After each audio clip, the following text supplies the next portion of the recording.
Beidir go bhfuil sibh tracht ribh seo ar animácail cheinte agus animácail éigeinte. Níl se seo rách astan ar ire. Is inan daras agus Aodh. Sa chéis sin neamid tracht ar garas faoi lei. Tan sampla sin éigeinte.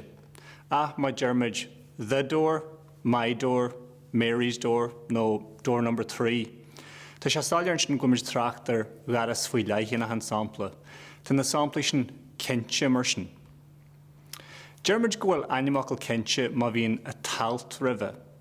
Dearmid a cálaiste nó a bhí an éit cálaiste nó mí go ddíra. Dearmid fásta go bhfuil a fácail dearthar ceinte sa sampla mearthar ó tharla go bhfuil sé tracht ar dearthar faoi leichen sin. Tan rud cearna fíor le haimnethe díilse, animnethe míanaí, ehrethe agus a lehéidí.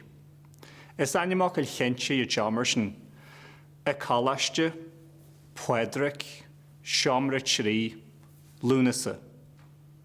Nar bhín éanad brí ceinte agan, cethar gharcaí, teachéin, fear foist, flá cheáil na héireann. Well, nar bhín samplaí mar sin agan, éanaid brí cheinte mar dúirt me, níl se ceart na chéasna sin sin an talt a chorófa. Cé go mbeadh sin agan sa bhearla beidir na chéasna cearna. Tá sé mícheart mar sin chethair gharcaí ar éit. sé cethar gharcaí legan ceart.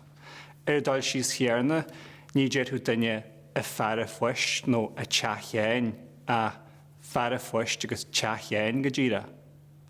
Agus an sin an sampla leis na bhí agam, ní déadú duine an lá cheáil na héireann a flá cheáil na héireann go ddíra. Is inan an fear an foist agus de postman ar éit an ire. Sampla lit a cáin go leor a bhín le clonstin agus le feiceáil gomininic na an Cumann Lúthchleas Gael. Nes aim díle sé sin rud agan gur éad brí cinnte mar sin níor cheart go an talt ribh. sé bhuachtar an Cumann Lúthchleas Gael legan ceart mar sin, ní bhuachtar an Cumann Lúthchleas Gael.